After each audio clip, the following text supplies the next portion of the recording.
तो फाइनली स्वागत है आपका इस टॉपिक के लास्ट पार्ट में। डोंट वरी, इस सीरीज का अभी लास्ट पार्ट आएगा, लेकिन अभी दो टॉपिक और बाकी है उसको कंप्लीट करने के बाद। तो इंडियन फिजिकल इन्वायरमेंट के पार्ट 10 में स्वागत है आपका।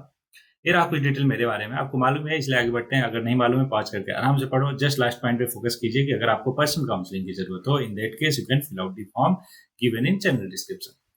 और ये रहा important instruction regarding this video, hopefully आपको पता हो। अच्छा, अगर अभी तक आपने इस चैनल को चेकआउट नहीं किया तो बिल्कुल कीजिए, सारी काम की चीज मिलेगी। ये रहा कुछ इंटरफेस प्लेलिस्ट का, जैसे ही प्लेलिस्ट खोलोगे तो ये सारा कुछ आपको मिलेगा। अब पहला क्वेश्चन आपके सामने बोल रहा कि arrange the following passes from west to east. कहाँ से वेस्ट टू ईस्ट हमें लगाना है ये सारे के सारे पासेस को, ठीक है। तो इन सब क्वेश्चन को सॉल्व करने का बेहतरीन तरीका क्या सीखा अभी तक आपने? मैप देखो, क्या तुरंत मैप देखो। तो ये देखो, जोजिला पास यहाँ पे है, मिंटका पास, ये सारा कुछ पासेस है, लेकिन हमें जो ऑप्शन में गिवन है उस पर फोकस करते हैं। बारालाचा, सिपकिला, जलेब और बॉम्बे। तो बाराचाला आपको यहाँ पे मिल जाएगा कहीं पे, हाँ यहाँ पे, ठीक है। उसके बाद सिपकिला हिमाचल प्रदेश में मिलेगा। अच्छा, बाराचाला कहाँ पे मिलेगा आपको? वो भी हिमाचल प्रदेश में ही मिलेगा। फिर था ऑप्शन में जलेबला, जो कि मिलेगा सिक्किम में। उसके बाद लास्ट था बोमदिला पास, जो कि आपको मिल जाएगा अरुणाचल प्रदेश में। बोलो ये चारों के चारों आपको अच्छे से क्लियर होएगा, ठीक है। उसके साथ भी इसका अच्छे से स्क्रीनशॉट लो, 3-4 बार देखो, है ना, ध्यान में रहेगा, इंपॉर्टेंट चीज है। नेक्स्ट क्वेश्चन आपके सामने बोला टाइप ऑफ प्लेन इधर है और इधर है कैरेक्टरिस्टिक फीचर। तो अगर हम डेल्टा की बात करें ना, तो वहां पे मार्सी लैंड मिलता है आपको, है ना। तो ये डी का हो जाएगा पहला। तो डी का पहला देखो, ऑप्शन ए और बी में है, तो 50-50 पे आप पहुंच गए।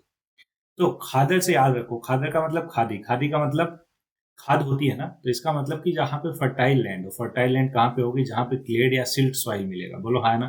तो सी का दूसरा, होपफुली आपको इस तरीके से याद रहेगा। तो सी का दूसरा किसमें है? ऑप्शन बी में है। तो बी करेक्ट आंसर होगा। 3-4-2-1। तो 3-4-2-1 भाबर मतलब यहाँ पे ग्रेवल, बड़े बड़े बोल्डर्स आपको देखने को मिलेंगे भागर में। वहीं पे भांगर की बात करें तो ये इसका मतलब हुआ कंकड़, है ना। छोटे छोटे कंकड़ आपको देखने को मिलेंगे। अभी इमेज दिखा देता हूँ, सारा कुछ आपको क्लियर हो जाएगा। ये देखो, I know black and white picture है, लेकिन होपफुली आपको दिख रहा होगा कि भाबर जो है बड़े बड़े बोल्डर्स होते हैं। वहीं पे अगर हम बात करें भांगर की, है ना, भांगर अभी मैंने आपको दिखाया। खादर क्या होता है? जो एलुवियल सॉइल होता है नदी के किनारे, उसको हम खादर, क्यों? क्योंकि वो बहुत ज्यादा सिल्ट और क्ले उसमें होता है और वो बहुत ज्यादा फर्टाइल होता है। बोलो चारों की चारों चीजें क्लियर हुआ क्या? Very good. नेक्स्ट क्वेश्चन आपके सामने, in which of the following soil the salt content is so high, है ना, that common salt is obtained by evaporating the saline water in some area। ये बात हो रही एरिड सॉइल की। Arid soil में बहुत ज्यादा सॉल्ट कंटेंट होता है। ऐसा क्यों? समझो। Arid soils are characterized by their high salt content. This is because the evaporation rate in arid region जो है वो बहुत ज्यादा होता है, जो कॉज करता है salt to accumulate in the soil. In some areas, salt content of arid soil इतना ज्यादा होता है कि common salt is obtained by evaporating the saline water। यहाँ कहाँ पे? इन दोज एरिया में, ठीक है। अब ये आ गया ट्रिब्यूटरीज। कौन सी रिवर की ट्रिब्यूटरीज है? तो सतलज आपको पता है इंडस रिवर की है, हमने देखा भी था, एकदम लास्ट में ज्वाइन करती है इंडस रिवर को। कोसी की बात करें तो कोसी को सौरव ऑफ बिहार भी बोला जाता है, जो कि गंगा की ट्रिब्यूटरीज है ना। तो बी का जो है तीसरा हो जाएगा। तीस्ता रिवर की बात करें, ब्रह्मपुत्रा की है, कहाँ पे फ्लो करती है? सिक्किम से फ्लो करते हुए ब्रह्मपुत्रा को ज्वाइन करती है। चंबल जो है यमुना रिवर की ट्रिब्यूटरीज है। बोलो क्लियर है क्या? तो 4-3-2-1 आंसर हो गया। 4-3-2-1 किधर है? ऑप्शन सी, एकदम क्लियर, ठीक है। तो वही सारी चीजें हैं जो मैंने बताया, इसलिए आगे बढ़ जाएंगे। नेक्स्ट क्वेश्चन आपके सामने, which one of the following is not a desert river. क्या डेजर्ट रिवर नहीं है? तो याद कीजिए, बराक जो है एक डेजर्ट रिवर नहीं है। क्यों? क्योंकि मणिपुर में फ्लो होते हुए आसाम से जाते हुए बांग्लादेश में एंटर करती है, सॉरी ब्रह्मपुत्र से ज्वाइन करती है। और रुपेन, बानस और मच्छू, ये तीनों के तीनों रिवर राजस्थान और गुजरात में फ्लोज करती है, इसलिए इस तीनों के तीनों क्या है? डेजर्ट रिवर है, बल्कि बानस नहीं है। बोला एकदम क्लियर हुआ क्या? तो ये तीनों रिवर क्या है? All desert river, they flow through arid region and do not have a perennial flow. Barak River, on the other hand, flows through the northern eastern state of the India and Bangladesh. It is a major river in the region and has a perennial flow. बोलो एकदम clear, ठीक है। बाकी river के बारे में detail है, आपको जस्ट ये ध्यान में रखना है कहाँ पे फ्लो होती है, किस रीजन में। तो रुपेन रिवर की बात करें, डेजर्ट रिवर है, that flows through the Thar desert. Manas river क्या है? अनदर डेजर्ट रिवर है, located in the arid region of Rajasthan. और मच्छू रिवर एक डेजर्ट रिवर है जो फ्लो करती है एरिड रीजन ऑफ गुजरात, ठीक है। कौन सी रिवर है, उनका लोकेशन क्या है, बस इतना ध्यान में रखना है आपको। ओके, नेक्स्ट 3 स्टेटमेंट है, हमें करेक्ट बताना है। पहला, river Kaveri has well developed valley. मान लो आपको नहीं पता, क्वेश्चन मार्क करो, कोई दिक्कत नहीं। Valley of river Alaknanda is still growing, ये आपको मानते हो ना कि ये अभी भी यूथफुल स्टेज में है। कहाँ पे? हिमालय रीजन में, तो अभी भी उसका वैली क्या हुआ, ग्रो कर रहा होगा। ठीक है। तीसरा, river Krishna is largest east flowing peninsular river. ये बिल्कुल गलत है। क्यों? क्योंकि रिवर कृष्णा नहीं है। कौन है? रिवर गोदावरी जो है वो लार्जेस्ट ईस्ट फ्लोइंग रिवर है। तो तीसरा गलत हो गया। तो तीसरा गलत हुआ, तो एक ही ऑप्शन एलिमिनेट हुआ, कोई बात नहीं। अब दूसरा तो पक्का सही होगा, तो या तो बी होगा या तो डी होगा। आंसर देखते हैं कौन सा करेक्ट है। ठीक है, तो पहला और दूसरा दोनों करेक्ट है। तो अभी आपको एकदम क्लियर हो गया कि रिवर कावेरी जो है वेल डेवलप्ड वैली रखती है। क्यों? क्योंकि पुरानी रिवर है, मेच्योर स्टेज में आ चुकी है, तो इसलिए वेल डेवलप्ड वैली रखती है। लॉजिक भी होपफुली आपको क्लियर हो गया। तो ऑप्शन बी करेक्ट हो जाएगा इसका। ध्यान से देखो, इट ओरिजिनेट फ्रॉम तलक Kaveri in the Brahmagiri range of the Western Ghat or flows through the state of Karnataka, Tamil Nadu or Kerala. The valley of the Kaveri River is home to number of important cultural और religious sites, जैसे कि श्रीरंगम और मदुरई। ये सारा कुछ कहाँ पे है? इसी कावेरी रिवर के तट पे स्थित है। दूसरा करेक्ट है। क्यों? क्योंकि अलकनंदा रिवर एक ट्रिब्यूटरी है गंगा रिवर की और ओरिजिनेट होती है गढ़वाल हिमालय में। Valley of Alaknanda river is still growing due to ongoing erosion of mountains. Statement तीसरा गलत है। क्यों? क्योंकि मैंने बताया गोदावरी रिवर जो है वो largest east flowing peninsular river in India है। Next question, which one among the following station receive maximum rainfall. यहाँ पे मैक्सिमम रेनफॉल की बात हो रही है। हैदराबाद, बेंगलुरु, दिल्ली और रायपुर, इन चारों में से आपको पता है रायपुर जो है वो है क्या? Capital of Chhattisgarh. अब यहाँ पर सबसे ज्यादा बारिश होती है, रेनफॉल जो है इन चारों में कंपेयर किया जाए तो छत्तीसगढ़ में सबसे ज्यादा होती है due to south west monsoon obvious है। तो देखो, Raipur the capital of Chhattisgarh receive the maximum rainfall. The average annual rainfall in Raipur कितना है? 58.9 इंचेज है। ये ध्यान में रखना है, बिल्कुल नहीं, बस ये जानते रहो कि चारों में सबसे ज्यादा कहाँ पे होता है, यहीं पे होता है। Next question, which one of the following latitude passes through maximum Indian state. याद कीजिए, मैंने बताया था कि टॉपिक ऑफ कैंसर जो है 8 स्टेट से पास करता है, उसी के आसपास कोई लैटिट्यूड देखो, वही सबसे ज्यादा स्टेट से पास करेगा। तो बिल्कुल सही पकड़ा आपने। 24 डिग्री नॉर्थ लैटिट्यूड जो है वो बहुत ज्यादा, मतलब सबसे ज्यादा स्टेट से पास करता है। कौन कौन से स्टेट है ध्यान दीजिएगा? राजस्थान, मध्य प्रदेश, उत्तर प्रदेश, झारखंड, वेस्ट बंगाल और पार्ट ऑफ छत्तीसगढ़, मणिपुर और मिजोरम। अब मेरे को बताओ कि जो हमारा टॉपिक ऑफ कैंसर है कौन से स्टेट से इनमें से पास नहीं करता? ठीक है, अब ये बताना है आपको। नेक्स्ट क्वेश्चन पे आते हैं। जेलसुप्पा फॉल्स, क्या Gersoppa falls form by which one of the following river. तो जेलसुप्पा फॉल्स बनता है सारावती रिवर से।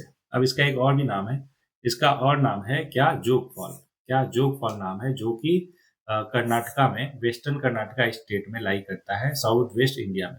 दे are one of the most spectacular waterfall in India. अभी क्या करना है आपको? गूगल करके देखना है जोग फॉल को। किसको? जोग फॉल को, या गेरसुप्पा फॉल। चलो अभी दिखाई देता हूँ आपको, गेरसुप्पा फॉल। ओके, ये देखो, इमेज देखते हैं, इमेज ज्यादा जरूरी है। दिख रहा क्या? ओके, होपफुली आपको दिख रहा होगा। देखो, मानसून में कुछ ऐसा हो जाता है, कितना ब्यूटीफुल दिख रहा है, राइट?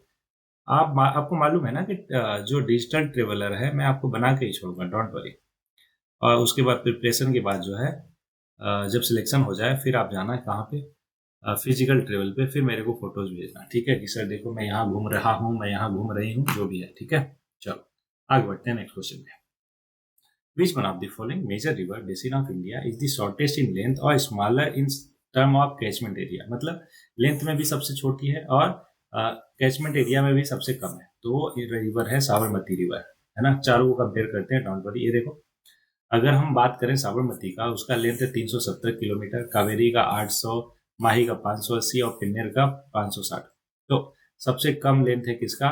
साबरमती का। उसका कैचमेंट एरिया भी 0.2 लाख स्क्वायर किलोमीटर है, लेकिन बाकियों का उससे ज्यादा है। बोलो क्लियर है क्या? ओके, क्या रटना है क्या? बिल्कुल नहीं, एक जेनरिक आइडिया होना चाहिए आपको। नेक्स्ट क्वेश्चन है, Arabian sea record higher salinity than bay of Bengal. ऐसा इसलिए क्यों? क्योंकि वहां पे जो इवेपोरेशन है वो ज्यादा होता है, प्लस कोई फ्रेश वाटर रिवर भी जो है वो वहां पे आगे नहीं मिलती, है ना? तो Arabian sea exhibit high rate of evaporation और low influx of fresh water. वहीं पे बे ऑफ बंगाल की बात करें तो इतनी सारी रिवर जो है वहां पे आके मिलती है। तो इसलिए ये मेन रीजन है किसका? हायर सैलिनिटी रखने का, अरेबियन सी का। ठीक है, देखो, Arabian sea exhibit high rate of evaporation और low influx of fresh water. The Arabian sea is located in the sub tropic. पता ही आपको, लोकेशन तो दिख ही रहा है ना? और high solar radiation and low rainfall is also received. Dry and hot winds from the surrounding desert, which increases the evaporation rate. The Arabian Sea has fewer major rivers that discharge fresh water into it, except for the Indus River. कहाँ पे? In Pakistan. The fresh water input from the Red Sea and the Persian Gulf is also negligible compared to evaporation loss. समझ रहे हो क्या? आसपास जो है क्या है? डेजर्ट्स है ना, और लैंड लॉक, मतलब ऐसे समझो लैंड सरफेस बहुत ज्यादा है जिसकी वजह से इवेपोरेशन ज्यादा होता है, सैलिनिटी इस वजह से हाई होती है. Next question, which one of the following site does not have coral leaf formation. क्या कोरल लीफ का फॉर्मेशन कहाँ पे नहीं होता? देखो मन्नार में हमने देखा, लक्षद्वीप में भी देखा, अंडमान निकोबार में तो बहुत ज्यादा है ना, लगभग 80%. अगर मैं करेक्ट नहीं हो तो जरा मेरे को करेक्ट करो. लगभग 80% इंडिया का जो कोरल लीव्स है वो अंडमान एंड निकोबार आइलैंड में मिलता है. तो करेक्ट आंसर क्या हो जाएगा? गल्फ ऑफ खंबात में नहीं मिलता है कोरल लीव्स. देखो रीजन देखो कि shallow inlet of the Arabian sea along the coast of Gujarat, क्या gulf of Khambhat, it does not have coral reef formation as it is influenced by high sedimentation from river जैसे कि नर्मदा और ताप्ती, और as well as industrial pollution और urbanisation की वजह से यहाँ पे कोरल लीफ देखने को नहीं मिलता. अच्छा, कोरल लीफ जो है एक इंडिकेटर भी है क्या?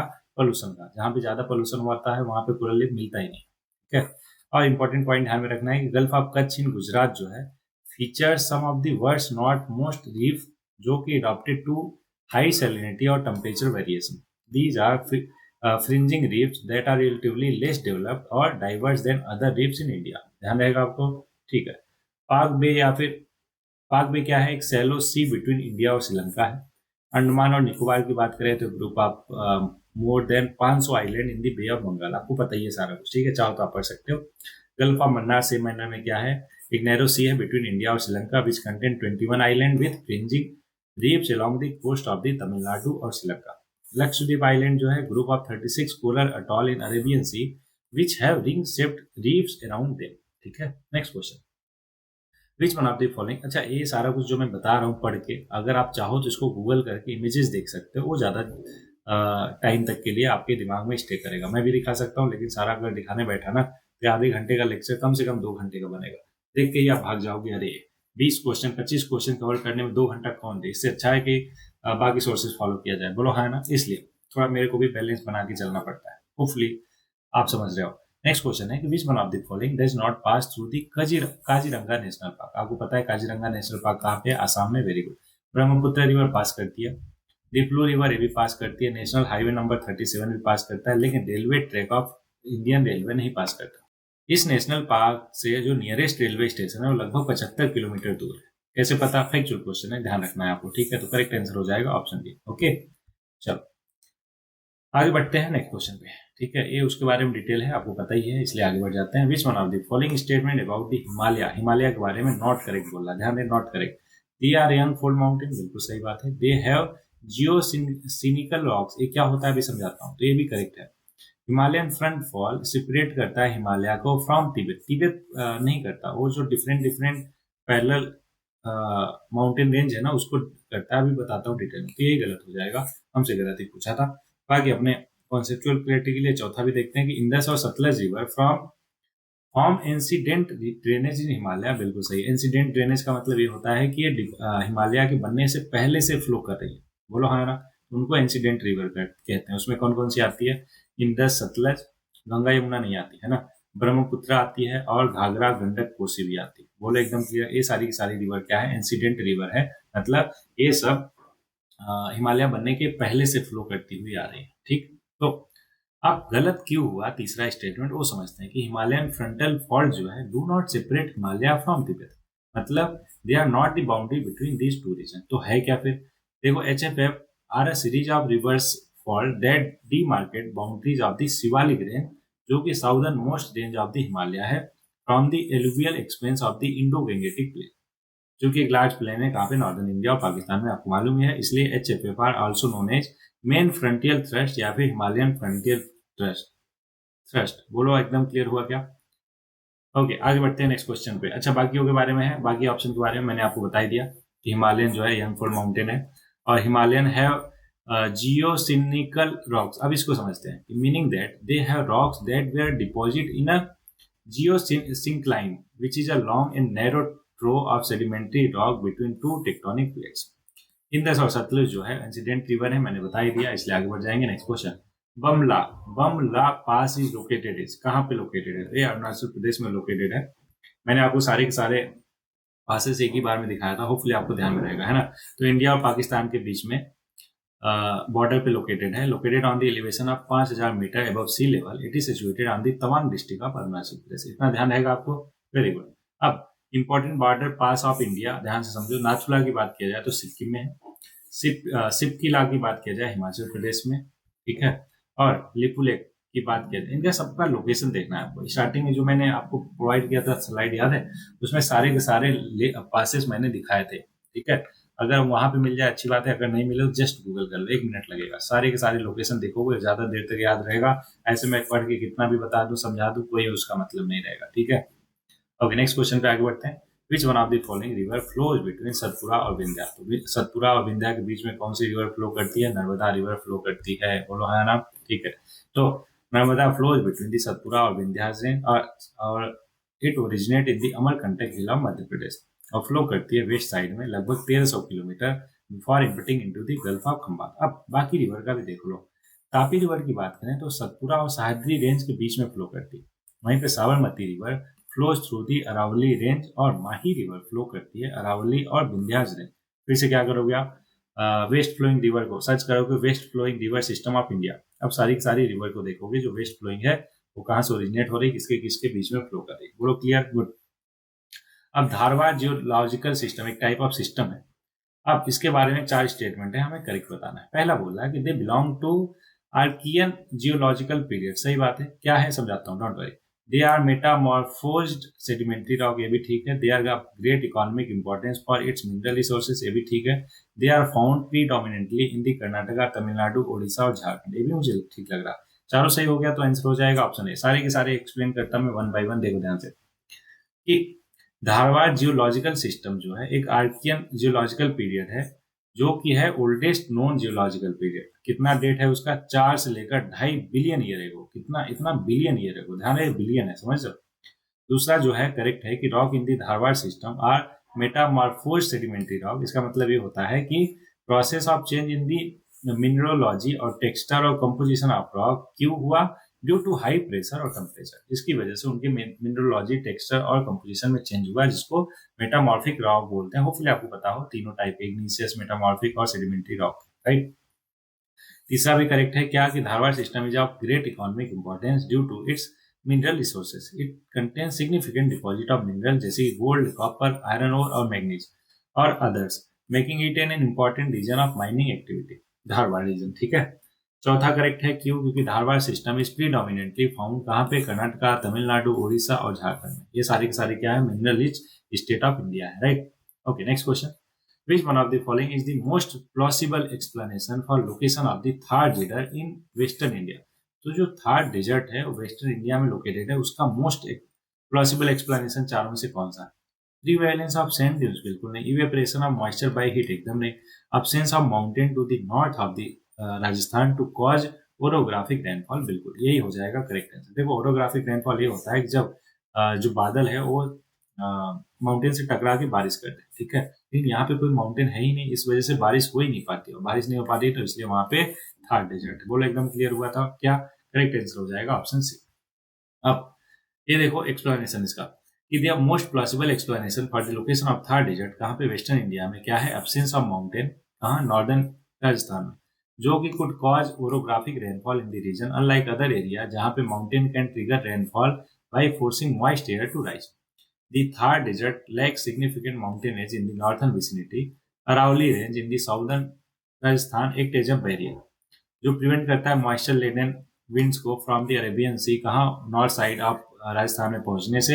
एज अ रिजल्ट जो एरिया है वो एक्सपीरियंस करता है एरिड या फिर सेमी एरिड कंडीशन। बोलो क्लियर है क्या? अब बात आती है कि ठीक है सर, आपने ओरोग्राफिक रेनफॉल बता दिया, बाकी टाइप के रेनफॉल भी बता दो। देखो एक कन्वेंशनल रेनफॉल होता है, वो कब होता है? जब सन जो है हिट करता है ग्राउंड को, जिसकी वजह से जो एयर है ऊपर उठती है, वार्म एयर ऊपर उठती है, फिर वो कोल्ड होती है ना, मतलब कूल डाउन होती है, कंडेंसेट होकर बारिश कर देती है। बोलो क्लियर है क्या? इसको कन्वेंशनल रेनफॉल बोलते हैं, सिंपल, जो आपको इक्वेटर रीजन में देखने को मिलता है।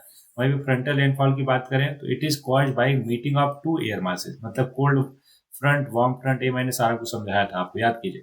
तो अगर cold air masses warm air masses से मिलता है, ठीक है, जिनका टेम्परेचर और ह्यूमिडिटी अलग अलग होता है, तो वो क्या करते हैं, एक दूसरे को they force each other up when the air masses sorry which causes the air to cool और कंडेंस। ऐसा होने पे क्या होता है, एयर कूल और कंडेंस होता है, जिसकी वजह से बारिश हो जाती है। बोलो एकदम क्लियर, गुड। और तीसरा हमने देख लिया ओरोग्राफी, है ना, क्या कि जब ऐसे समझो इधर है क्या है, एयर है, एयर जो है जब टकराती है ऊपर की तरफ उठती है, तो ऊपर की तरफ उठने पर क्या होता है, कूल डाउन होता है, फिर क्या होता है, बारिश हो जाती है, ठीक है। या फिर बादल कभी कभार ऐसे टकराते हैं और बारिश कर देते हैं। बोलो एकदम क्लियर है क्या, ठीक है। अब 4 स्टेटमेंट है, करेक्ट बताना है। बोला रिगार्डिंग इंडियन पेनिनसुला प्लेटू के बारे में, southern plateau block is form mainly of granite और जीनेसिस, बिल्कुल ठीक है। Deccan lava plateau is an elevated table land consisting of horizontal arrange lava sheet, ये भी ठीक है। Malwa plateau dominate the Vindhyas scarp forming the eastern plain of the plateau, बिल्कुल गलत है। क्यों, क्योंकि देखो मालवा प्लेटू जो है ना, पार्ट ही नहीं है विंध्याज रेंज का, तो इसलिए वो बना ही नहीं सकता। तीसरा गलत है, तो ऑप्शन कौन सा एलिमिनेट हुआ, एक ही, कोई बात नहीं। चौथा, the flow of the Narmada और Tapi is interposed between the Vindhyas और सतपुरा, ये भी ठीक है। पहला दूसरा चौथा करेक्ट है, तो आंसर हो जाएगा ऑप्शन बी। अब बात आती है सर करेक्ट कैसे हुआ, एक्सप्लेन भी तो करो, बिल्कुल करते हैं। देखो साउदर्न प्लेटू ब्लॉक जो है इंक्लूड करता है नीलगिरी हिल्स, अमनमलाई हिल्स और कार्डमम हिल्स। इस प्रीडोमिनेंटली कंपोज ऑफ किसका, ग्रेनाइट और जिनेसिस का बना हुआ है ना। ओके, दूसरा करेक्ट इसलिए है क्योंकि Deccan lava plateau also known as the Deccan trap is a vast plateau region in the India consisting horizontal arrange layer of solidified lava जो फ्लो किया। तीसरा गलत है क्योंकि Malwa plateau is not a part of Indian peninsula plateau, लेकिन not located in eastern flank, it is situated in the north west region of the plateau. चौथा इसलिए correct हुआ क्योंकि नर्मदा और तापी रिवर जो है carved out a deep trough that lies between the Vindhyas range और सतपुरा। अभी हमने देखा ऊपर कहीं पे कि नर्मदा किसके बीच में फ्लो करती है, Vindhyas and Satpura. Clear, okay. Next question है कि 3 important rivers of the Indian subcontinent have their sources near the Mansarovar lake in great Himalaya, ठीक है। Which among the following are those river, ठीक है। इंदस नहीं, इंदस नहीं है, सतलज है, यमुना नहीं है, यमुनोत्री से निकलती है, ब्रह्मपुत्रा है, सतलज और ब्रह्मपुत्रा है। अच्छा, ब्रह्मपुत्र, इंदस और सतलज, यही हो जाएगा क्योंकि झेलम तो इंडिया में ही जो ओरिजिनेट होती है, तो झेलम हो नहीं सकती। यमुना यमुनोत्री मैंने बता दिया, तो माफ कीजिएगा, इंदस बिल्कुल है। ब्रह्मपुत्रा, इंदस और सतलज, ये तीनों के तीनों मानसरोवर लेक के आसपास से ही निकलती है, ओरिजिनेट होती है। देखो Mansarovar lake in great Himalaya, उसके आसपास कौन कौन सी है, ब्रह्मपुत्रा, इंदस और सतलज। ब्रह्मपुत्रा की बात करें तो फ्लो करती है तिब्बत, इंडिया और बांग्लादेश में, जबकि इंडस रिवर पास करती है तिब्बत, इंडिया और पाकिस्तान में। सतलज रिवर की बात करें, एक ट्रिब्यूटरी है इंडस की, also originate near the Mansarovar lake and flows through Tibet, India और Pakistan. These river play significant role in hydrology, culture और economy of the region they transverse. अब ब्रह्मपुत्रा, इंडस और सतलज तीनों के तीनों इंसिडेंट रिवर भी हैं। होपफुली आपको पता हो इंसिडेंट रिवर क्या होता है, क्यों, क्योंकि पहले ही आपको बताया था। अब आज जो है एक पोयम है रामधारी सिंह दिनकर साहब की, बहुत ही मजेदार पोयम है, बहुत ही अच्छी पोयम है, बहुत ही मोटिवेटिंग पोयम है। तो अगर आपको सुनना है तो रुको, अगर नहीं सुनना है तो आप जा सकते हो अगले लेक्चर पे, उसको कंप्लीट करो, ओके। लेकिन अगर आपका इंटरेस्ट हो, अच्छा लगता हो सुनना, तो आप सुन सकते हो, रुक सकते हो। स्टार्ट किया जाए, चलो। सच है विपत्ति जब आती है, कायर को ही दह लाती है, सुरमा नहीं विचलित होते, क्षण एक नहीं धीरज खोते, विघ्नों को गले लगाते हैं, कांटों में राह बनाते हैं। है कौन विघ्न ऐसा जग में जो टिक सके आदमी के मग में, हम ठोक ठेलता है जब नर पर्वत के जाते पांव कर, मानो जब जोर लगाता है पत्थर पानी बन जाता है। गुण बड़े से बड़े हैं एक प्रकार है, छिपे मानव के भीतर, मेहंदी में जैसे लाली है, अंधेरा बीच उजियाली है, दीपक जो नहीं जलाते हैं रोशनी कहाँ हो पाती। होपफुली आपको एकदम अच्छे से सुनाई दिया हो। मेरे को ये पोएम याद था तो बिना दिखाए आपको मैंने बोल दिया। होपफुली आपको मजा आया हो। चलो, तो इस लेक्चर में इतना ही, मिलते हैं नए लेक्चर में, तब तक के लिए पढ़ते रहिए, आगे बढ़ते रहिए।